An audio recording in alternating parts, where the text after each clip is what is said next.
folks, to another edition of Classic Cars with Mike. I'm Mike Brooks. I got with me today my good friend Richard Whitworth, and we met about 8 or 9 years ago when he moved to Dublin from up north Georgia. And I'm telling you, y'all better get your notepads and your pencils out, because this is going to be a cool show, and you're going to learn a lot of things that's way above my pay scale. So welcome, Richard. Tell us about where you're from and what you used to do. Well, originally I retired from the Georgia Power Company 16 years ago, but this routine right here I've been doing since 1965 when I first started drag racing. And in '66 we started doing our own motors and stuff. And from there we just escalated on up. We traveled around the country drag racing. I set my first NHRA world record in 1967. We won our first world national event in '69 in Bristol, and then we followed that up with Rockingham the following year. Then the year after that, we followed that up with the Pioneer Nationals in Oklahoma. You know, and we've just been all over the country drag racing. I've been in Maryland, Michigan at 6 o'clock on Sunday night, drive 12 hours just as hard as we could drive to get back and take a shower and go to work. So you got racing fuel in your blood? Always, always. Your wife always went with you? It's always been a family affair, you know. It's just, people used to say all the time, how come you don't ever get anybody to help you except your wife? I said, well, she's the only one I can holler at, and she don't quit. Now, what kind of car did you campaign? We started out with a '55 Chevrolet, and we moved over to a Corvette in 1966 or '67. '67, because we went to Indy to the Nationals in '67, and that was the first national event we went to with the Corvette and everything. Tell us about some of them records. Well, we've set numerous world records and everything on the thing, IHRA and NHRA. We actually won the world championship in IHRA in '77 and everything. But, you know, it was just, you know, a big family type deal. You knew everybody that you were racing with, but you was enemies when you got to the starting line, you know, but you would help each other anytime you could. It wasn't all about the money either, was it? No, it was not. Yeah. It was not. It was just something that, it's hard to explain what it felt like, you know, to pull into that winner circle, knowing that you had defeated all the competition that day, you know. And I hear the Corvette is still here. One of them. This is one of 4 that I've had. This the only one I was smart enough to keep. The very first one is the one I still have. And later on, you're gonna let us peek at it. Yes, we'll take a gander at the car. That's gonna be a treat, y'all. And raced a little bit local around here. No, years ago, or Macon, Warner Robins? Well, yeah, Warner Robins, and I actually quit drag racing in 1980. When I left Darlington, South Carolina, in March or April, whenever it was, I was at the Winter Nationals up there. When I came home, I quit. I just never went back out again, and I guess I'd had enough and everything. And my kids were starting to get old enough that they wanted to play ball and different things like that, and they never got to do anything because we was in the road all the time. So we quit and everything. And then the kids, when they started getting a little older, they wanted to get into racing. So, you know, I said, well, let me put you in the round tracking where we can stay a little closer around the house, you know. So we did. We started running at Dixie Speedway and Rome and different places like that up in North Georgia and all. And I started, you know, trying to get people to do machine work for me. This was in the '80s. And everybody that I got the machine work done for, it wasn't what I wanted. It wasn't the way I asked them to do it. So I told the boys, I said, I know how to do this stuff. I said, I've done it before. I said, we'll just buy our own equipment and start doing our own stuff. So we did. We started buying used equipment and different things like that, and we started doing our own things. And then first thing you know, other people wanted to know, well, will you do this for me? And will you do this for me? You know, I said, only if you'll let me do it the way I want to do it, not the way you want me to do it. You know, so anyway, it escalated from there. And in '87, we actually opened up a shop bigger than this one in Gwinnett. And we started doing engines and stuff like that. And I ended up with 2 full-time employees, 1 part-time man and everything. And then it just, you know, it just got out of hand, you know. But so I retired from the Georgia Power Company in 2000. So I told Mark and him, I said, I'm going to sell this business. You guys need to find you something to do. So they came back to me a couple of weeks later and said, would you be interested in selling us some of the equipment and leasing us the building? Because I own the building and everything. I said, let me think about it. So I asked my wife, and she said, your stuff, do what you want to do.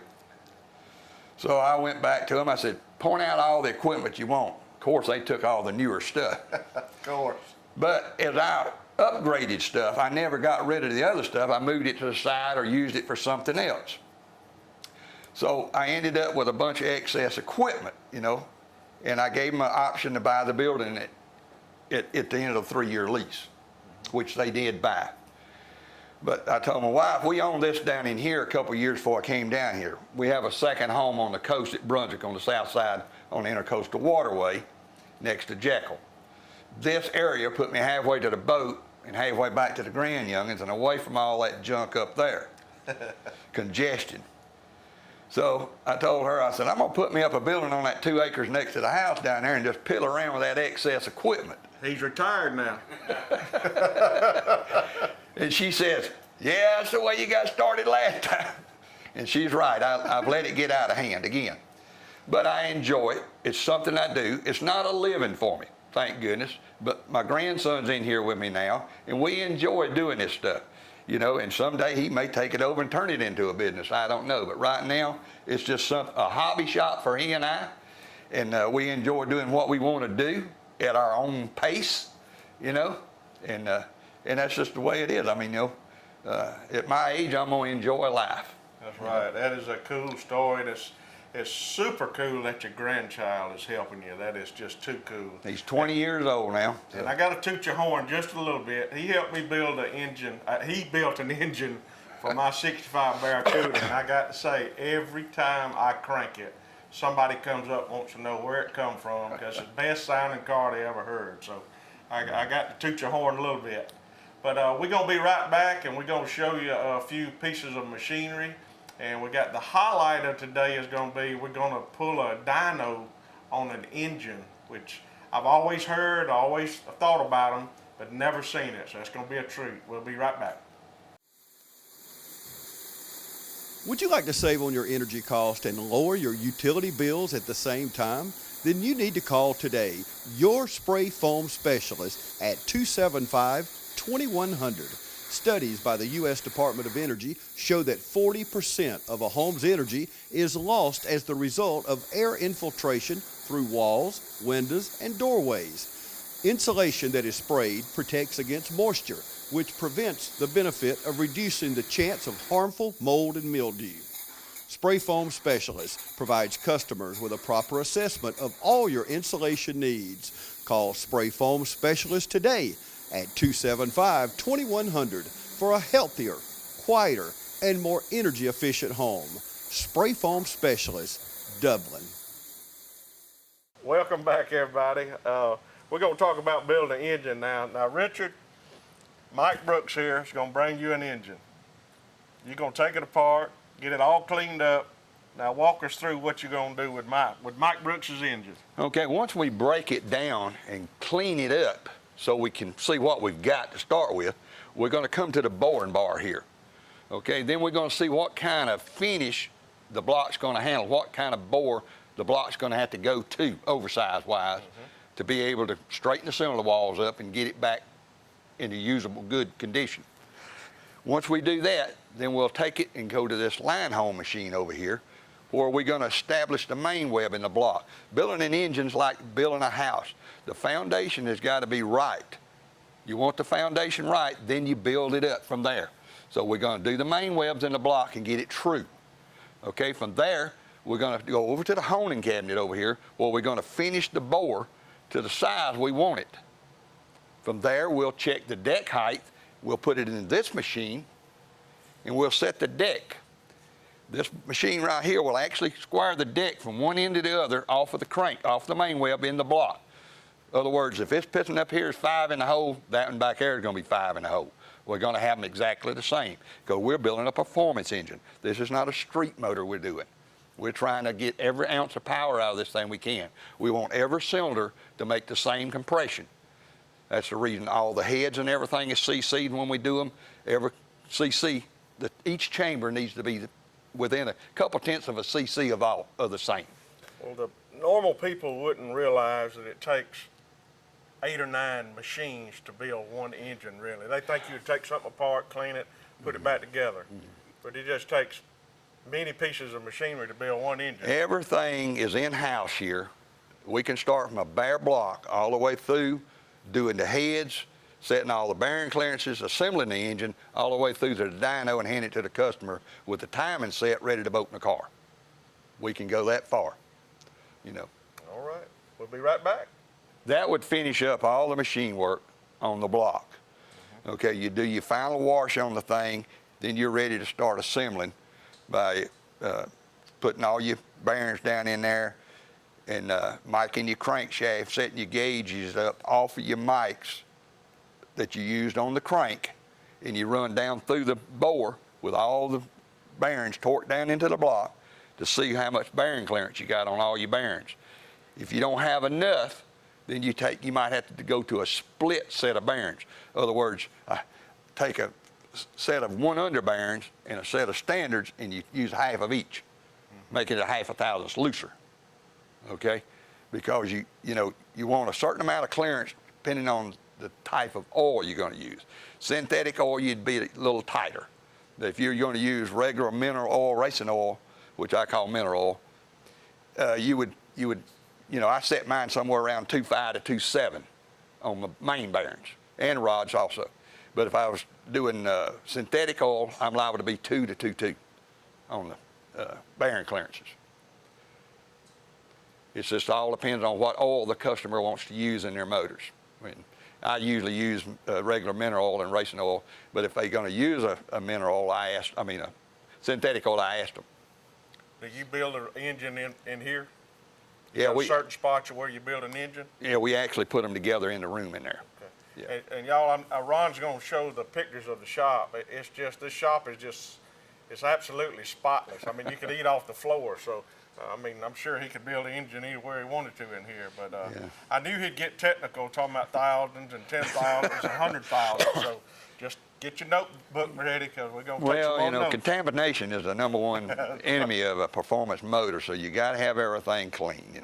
We got rags in there, lint-free rags that we use to wipe stuff down when we start putting it together and everything. And where we going to go next, Richard? Well, we build heads and everything right here, do all the heads. This machine here is a seat and guide machine. I can do everything from installing guides, cutting seats. We cut our 3-angle seats all at one time. We have cutters made where it does all 3 cuts at one time. This thing right here will fine tune it. Everything's down in digital readout thousandths. The soda blasting machine back there cleans aluminum pistons, heads, intakes. We can make them look like brand new in that soda blasting cabinet. And then the heads go over here. We do the heads and all right here. We put them together here and everything. Check all the assembly heights. This is where you face your valves, grind your valves, back cut your valves, different things like that you're going to do. We always put a back cut on the valves and stuff. So the set of heads that's on the motor on the dyno, I couldn't get the hollow stem valve in the size I wanted.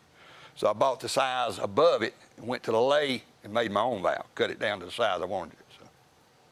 I have an engine question. I don't know where to pop it in at, but you got a 2-bolt main and a 4-bolt main, and years ago when I was growing up, everybody wanted a 350 4-bolt main. Is there an easy way to explain a 2-bolt and a 4-bolt? Yeah, the 2-bolt will only have 2 bolts. The 4-bolt I actually have 4 bolts. Holding the crankshaft in. Holding the cap. That's a 2-bolt. And there's a 4-bolt. So naturally, 4 bolts for strength. Exactly. Okay, that's the big difference. Yep. Okay. See, this one's actually been cut off. I milled it down and put a 1/2-inch steel strap on top of them, make it even stronger. Okay. All right, this is your cleaning machine, jet clean machine? Yeah, all the cleaning routine is right here. That's a parts washer and stuff like that. This is a jet clean machine. It actually rotates the heads, block, whatever you got in there, crank, and everything. So, got chemicals in it? yeah, it has a powdered chemical.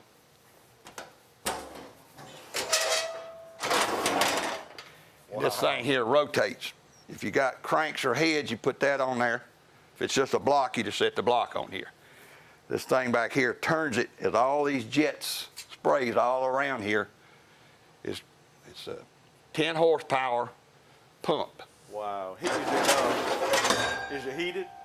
Oh yeah, 230 degrees. Wow. So if it's got crud on it, it's coming off. Yeah, when you open it up, it ain't clean. Just give it another 30 minutes. That is cool. Yeah. All right, I see you got some, I guess this is customer stuff. Yeah, this is a stroker motor for street hot rod guy. This is started out at a 350. We're gonna make a 383 out of it. It's already, the block's already bored, honed, decked, ready for the assembly to start. Okay. This is the heads that's going on it. They're already complete and ready to go. Aluminum? Aluminum heads. That's the aluminum intake that'll be on it. All right, I have another question. All right. I had asked this question a long time ago to a friend of mine. Everybody wants aluminum heads versus steel heads. And his answer was years ago that the only advantage is weight. That's right. Is that true? That's true. You can make just as much horsepower with a steel head as you can with aluminum. You know, it's all about the airflow. It's how much air and fuel can you get from that carburetor to the top of that piston. You know, So either head will do that. Either head will do that. You know, the real advantage is this right here is you can't tear it up where I can't fix it. You drop a valve, we'll weld it up, put you another seat in, and throw another valve. In the aluminum. The steel, when you crack it, you're gonna throw it away and build another head. Have you a nice expensive boat anchor. Yeah. So we have heliarc and wire welders back here. Okay. Well, aluminum or steel. Still learning, folks. What's next, buddy? But these manuals right here that we do line hone with, they're covered up for the simple reason of the metal dust from the boring bar and honing cabinet will actually penetrate these stones and get where they won't hone. So you have to clean them. So to keep from doing all that, I keep them covered up till I need to use them. Same way with that seat and guide machine. I just took the cover off of it a while ago because all them electronical digitals, the dust gets in it. And we're talking like powder. Exactly. Wow. Yeah. You'll notice the digital readout on that lay back there, I got a plastic bag over it. Wow. Just because of that. You'll see black stuff in the filter up here from the metal dust. That precise. Amazing. Yeah. This gauge here reads in tenths of thousandths also. It's got a retractable probe so you can go through there without tearing up bearings. You just go in there to where you're going to get it, get off, you read each one all the way back. Once you put the bearing in there and torque the cap down, then you go down through there. But you have set this off the mic that you mic the crankshaft with. So you actually have the actual size of the crankshaft going through there on the bearing. For the main bearing. For the main bearing. On the rod bearings, we do it on the rod machine. We actually torque the bearing down into the rod cap. We come over here to this machine. This machine here will resize rods. We pin fit pistons, all that stuff. This gauge also reads in tenths of thousandths. Right here. Okay. Now, what we do here is torque the bearing down in a rod cap, set this thing right here to your crankshaft size, put it on there with your bearing in there, see how much bearing clearance you got. There's no guessing. We don't use plastic gauges. Yeah. That's old school stuff. That's from the 60s. Now you go by the gauge. You go by the gauge. Yeah. You set this off the mic that you used on the crank. Then you torque the bearing down in there, in the cap, on the rod. I got you. But see, we also, this here manual that's in here right now is for a harmonic balancer. But we have the pin gauges and everything for the piston. We pin fit the piston to a certain clearance. We also pin fit the rod to a certain clearance. If you put it all together too tight, it's going to seize up that bushing. You know, you're going to have trouble. And I've had them come in here where I've had to redo the bushings and stuff. People think they can take stuff right out of a box and put a motor together, and you can't do it. All of it's going to be, all your clearances is going to be wrong. Well, Well, most people probably do though. Yeah, they do, and that's where they get into trouble and spend extra money doing it again and again and again. That's amazing. So I can already see you probably do 60% more than most people do when they build an engine. Well, you know, yeah, you're probably right. Of course, you're dealing with a lot more heat and a lot more RPMs and speed Yeah, and everything yeah. else. So. I'm just real picky about everything I do. You know, think? if you don't want to do it right, you need to go somewhere else. I love it. You know, like I said, it's not a living for me. It's something I enjoy doing. And at my age, my enjoyment's watching it perform after I get through with it. I can imagine. Got 3 engines on the floor. Can you tell us about them? Yeah, well, this one right here is actually my grandson and I. This is a 454 we're going to build. We've got a 67 Chevy 2 Nova sitting outside that we're going to put this 454 in and everything. The one next to it's an all-aluminum Ford. It's actually a motor I did about 17 years ago for a customer out of Canton, Georgia. He ran it for a couple years and did real well with it. And then a friend of his talked him into taking it to North Georgia somewhere to somebody he knew. He said, if you'll take it up there, I'll pay for him to freshen it up. So he did, and they got it back, put 12 laps on it, and it seized up. So it's been sitting for years. And he ended up having open heart surgery. He quit racing, so his son is 16 or 17, and they're fooling with Mustangs. So they brought the motor down here and want to know if I'll take it apart, see what's wrong with it, see if we can fix it, and we're going to make it where they can put it into a Mustang on the street. It's a dry sump motor, but we'll keep it a dry sump, but instead of a 4-stage or a 5-stage pump, we'll make it a single stage and put it on the front, so he'll be able to put it in the car and everything. The motor originally made 830-some horsepower when it was built originally. Maybe the guy years ago used plastic gauge. You think so? He might have.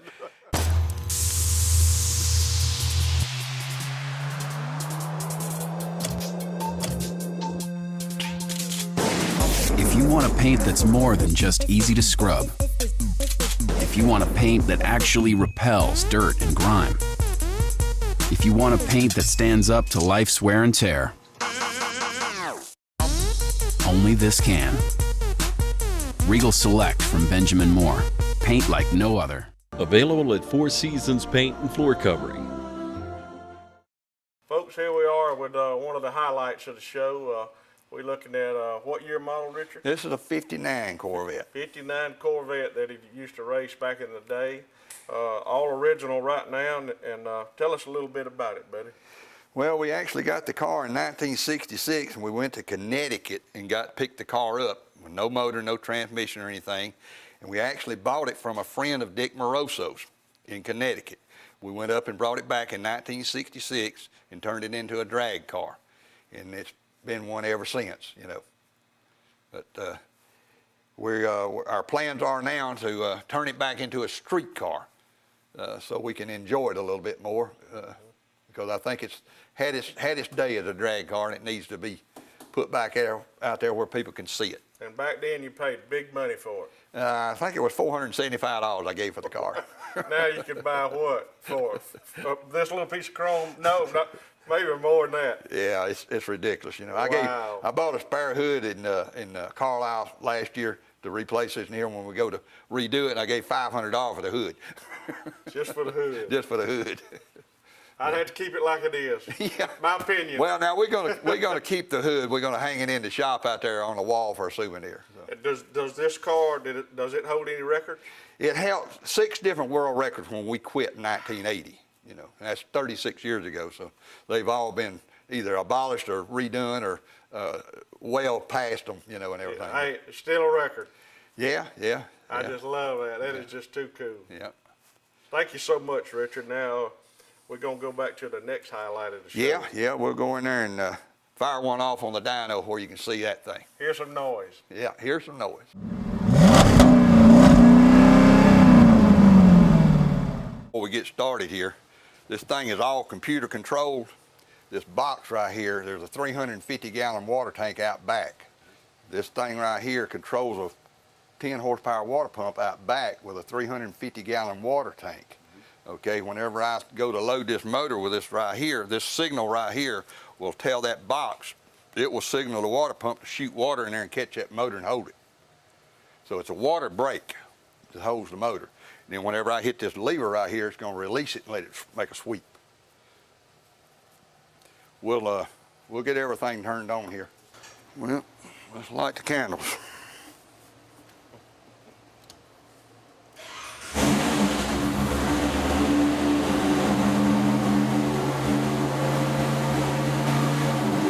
See, I just loaded some water on it. Here, catch the motor. Changes. Oil pressure. Electric fuel pump. This is air fuel sensors. It's showing it real lean right now. See it reaching back up, turns the alarms off. When it's too lean, it'll turn it red. Oil temperature, water temperature. You always bring your water temperature and oil temperature up to where you want it before you make a pull. So if you make a change, you bring everything back to that same temperature. You make your next pull, because if you don't know if you help yourself or hurt yourself if everything ain't the same on the motor.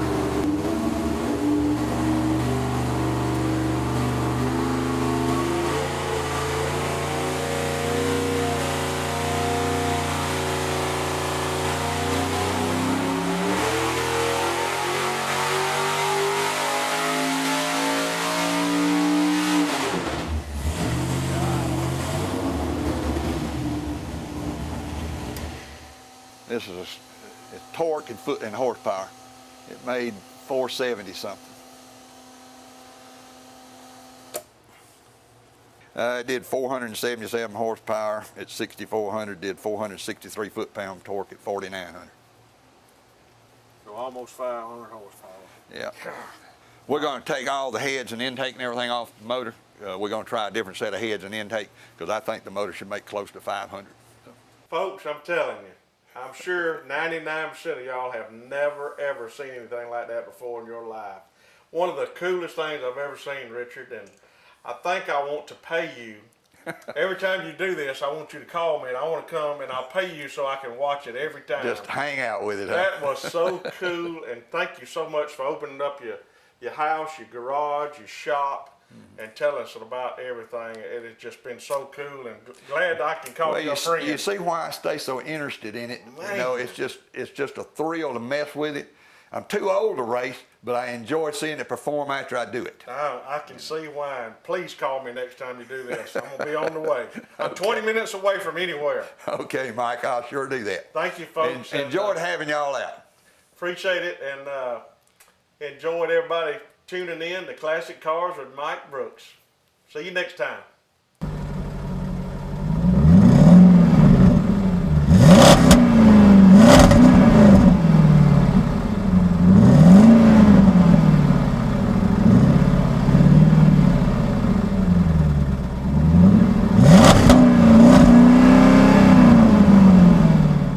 Choose the convenience of Neighbors Express and get friendly, courteous service every time you visit any of our convenient locations. Fill up with pay at the pump and take advantage of our bigger and better selection of beverages and tobacco products. And buy 12 packs of Pepsi products, 2 for $6.99. Enjoy the popular crushed ice with your favorite fountain drink.